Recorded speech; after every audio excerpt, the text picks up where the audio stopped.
नमस्कार, एक बार फिर से आपका लोटस ग्रुप ऑफिशियल चैनल में आपका स्वागत है। आज फिर से आपके लिए क्लास 12th के लिए जो पोएम सेक्शन है उसके नए कविता chapter number 4 ode to autumn का ऑब्जेक्टिव लेकर के आया। इस ऑब्जेक्टिव से पहले मैं एक शॉर्ट में इसकी जो कहानी होती है उस कहानी को मैं बताना चाहूँगा, कृपया ध्यान से सुनेंगे। उसके बाद मैं इसको आगे बढ़ूँगा, ऑब्जेक्टिव की ओर लेकर के जाऊँगा। ठीक है, ओके। आइए देखते हैं ऑड टू ऑटम के लेखक कौन है। जॉन कीट्स है। कौन है? जॉन कीट्स, जो प्रकृति के प्रेमी हैं और जहाँ तक कहा जाता है कि प्रकृति के प्रति उनकी आसक्ति उनकी रचनाओं में देखी जा सकती है कि ये आखिरकार कितने वो उत्सुक थे। और ode to autumn, ode to जो ऑटम जो ये कविता है, ये ऑड टू ऑटम जो कविता है आपके, इसमें प्रकृति के बारे में दिखाया गया है। मौसम में सीजनों में एक सीजन आता है ऑटम, तो उस ऑटम के सीजन में क्या क्या होता है प्राकृतिक रूप से इसका व्यक्त करने का काम कौन किए हैं? हमारे इस लेखक के कवि जॉन कीट्स ने किए। कहते हैं प्रकृति की सौंदर्यता को दिखाने का इससे बड़ा मौका नहीं था और वो कविता और जो ऑटम में इन्होंने दिखाया है। कविता में जो कवि है वो सौंदर्य सिद्धांतों को रहस्यमय तरीकों से दिखाने का प्रयास करते हैं। ये ऑटम मतलब शरद ऋतु होता है और शरद ऋतु में वृक्षों में नए जो पल्लव होते हैं, नए जो पत्तियां निकल आते हैं और फल निकल आते हैं। इस ग्रीष्म ऋतु के भीषण ताप और शीतकाल के अत्यधिक ठिठुरन इस समय नहीं रहती है। और क्या जो ताप होते हैं ना, तो इसमें क्या कहते हैं, ना ज़्यादा तापमान होता है ना ही ज़्यादा मतलब गर्मी रहती है। कहने ना ज़्यादा गर्मी ना नहीं ज़्यादा ठंड रहती है, मीडियम ताप रहते हैं। और इस समय जो है जो प्रकृति के जो फल होते हैं, फल लगने का समय होता है, उसके बारे में ये बताते हैं। तो कहते हैं इस समय प्रकृति का दृश्य सर्वत्र नयनाभिराम रहता है, पवन मित्रवत मतलब क्या आल्देहाकारी होता है, मतलब धीरे धीरे हवा भी बहती रहती हैं। कहते हैं पक्षीगण मधुर स्वर में गाते रहते हैं, सभी लोग प्रसन्न हो जाते हैं, जिस गान से लोगों के कार्य करने की नवीन जो स्फूर्ति इसमें जगती है।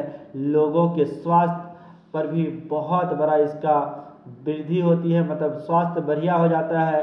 शरद जो इस काल है, शरद काल में सूर्य की किरणें फलों को पुष्ट और साथ ही साथ क्या बनाती है, स्वादिष्ट भी बनाती है। इस कविता में कवि ने आपको ये समझाने का प्रयास किया है। ठीक है, इस चैप्टर में देखेंगे बहुत ही कम ऑब्जेक्टिव है और उन ऑब्जेक्टिवों को ध्यान से देखेंगे, जरा सा गौर फरमाएंगे। पहली ऑब्जेक्टिव है, ध्यान से सुनिएगा, who has composed the poem ode to autumn. तो आपको पता है John Keats. Option number A आपका करेक्ट आंसर हो गया। ओके, ऑप्शन नंबर ए आपका करेक्ट आंसर हो गया। दूसरा क्वेश्चन कहा है कि ode to autumn is written in, ode to autumn कब लिखा गया था? तो याद रखिए 1819 में लिखा गया था, 1819 ईस्वी में। अब आपका ऑप्शन नंबर बी आपका करेक्ट आंसर हो गया। ठीक है, अगला क्वेश्चन ध्यान में देते हैं। ऑड टू ऑटम इज क्या है? ऑड टू ऑटम क्या है बाबू? तो ये है एन ऑड है। क्या है? ऑड है। ऑप्शन नंबर सी आपका करेक्ट आंसर हो गया। In ode to autumn Keats deal with dash in क्या डिटेल, तो किसके बारे में? तो ऑटोमेटिक है, किस मौसम के बारे में इसमें ज़्यादा डिटेल किए हैं? तो ऑप्शन नंबर डी कौन सा है? ऑटम, क्योंकि आप चैप्टर का नाम से ही स्पष्ट है, इसमें ज़्यादा कुछ कहने की जरूरत ही नहीं है।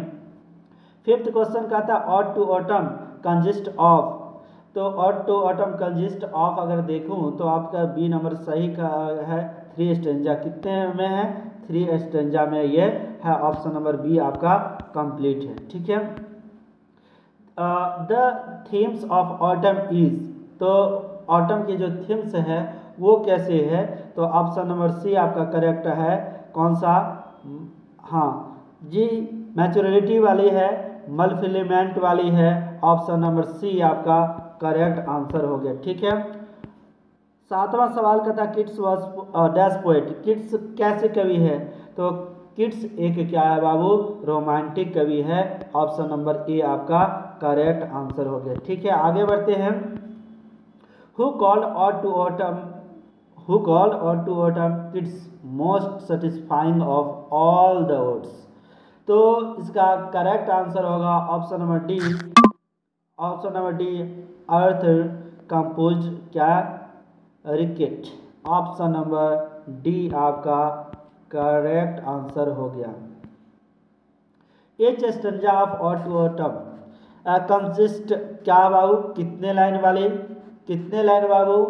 तो आपका सही का आंसर हो जाएगा 11 लाइन। ऑप्शन नंबर ए। कितने लाइन्स की है ये? 11 लाइन्स की है। ओके, 10th सवाल का था हु हैज़ बीन क्या परफॉर्म क्या है, personally fight in autumn to sorry ode to autumn? Option number इसका बी करेक्ट आंसर है ऑटम। ठीक है, पर्सनली फाइट की अगर बात करें तो कौन है बाबू, ऑटम। किसके बारे में जिक्र किया गया है, किसके बारे में? तो ऑप्शन नंबर बी आपका करेक्ट आंसर है। किसके व्यक्तिगत तौर पे किसके बारे में चर्चा किया गया है? तो वो ऑप्शन नंबर आपका बी सही है। व्यक्तिगत तौर पे इस चैप्टर में ऑटम के बारे में ही चर्चा किया गया है। आगे बढ़ते हैं क्वेश्चन नंबर 11। क्वेश्चन नंबर 11 का था John Keats has written the poem. तो ऑटोमेटिक है auto autumn. Option number B correct answer हो जाएगा। ऑप्शन नंबर कौन सा, बी वाली करेक्ट हो गया, ऑटो ऑटम। ठीक है, ऑटम इज क्या है, सीजन ऑफ मेलो। तो ये ऑटम जो सीजन है किसका सीजन है बाबू? तो आपका करेक्ट आंसर हो जाएगा सी, क्या, फ्रूटफुलनेस का। फ्रूटफुलनेस का ऑप्शन नंबर सी आपका करेक्ट आंसर हो गया। आगे बढ़ते हैं। Autumn start with the departure of the dash season. तो आप जानते हैं ये जो ऑटम जो सीजन है तो किसके जाने के बाद आता है? तो किसके जाने के बाद आता है? तो याद रखिए समर। ठीक है, ऑप्शन नंबर डी आपका करेक्ट आंसर हो गया। अब 14th नंबर सवाल कहता है dash Sen was the great lover of nature. तो कौन है ग्रेट लवर ऑफ नेचर? आपको शुरुआत में जो समरी दिखा रहे थे, पढ़ा रहे थे, जो स्टार्टिंग में हमने कहा था, कौन कहा था? ऑप्शन नंबर कौन होगा, जल्दी बताइए। 14th का ऑप्शन नंबर ए होगा, कौन? John Keats. ठीक है, 15th सवाल कहा है, 15वां सवाल कहा है in dash new leaves and fruits come out of tree. तो आपको पता है कि ऑटम सीजन में ही ऑप्शन नंबर आपका कौन सा हो गया? ऑप्शन नंबर आपका बी करेक्ट आंसर हो गया। 16 सवाल, 16वां नंबर सवाल कहा है एंड क्या, gathering science teachers in the skies is taken from. तो किससे लिया गया है? ये जो लाइन जो देख रहे हैं ये किससे लिया गया है बाबू? तो ये लाइन लिया गया और टू ऑटम से। एंड क्या है, gathering science teachers in the skies. ये लाइन जो है कहाँ, ऑड टू ऑटम से लिया गया है। ऑप्शन नंबर सी आपका करेक्ट आंसर है। लास्ट वाली सवाल है सीजन क्या है, सीजन ऑफ मिट्स एंड क्या है, इनेवलो फ्रूटनेस इज रिटेन बाय किसके द्वारा? तो एक ही है, वो कौन है? John Keats. Option number D आपका करेक्ट आंसर हो गया। तो इस प्रकार से आपका कुल मिला के इस चैप्टर के 17 जो है महत्वपूर्ण ऑब्जेक्टिव देखा। और इस प्रकार के और भी ऑब्जेक्टिव देखने के लिए अगले वीडियो संपर्क करें और चैप्टर नंबर 5। ओके, तब तक के लिए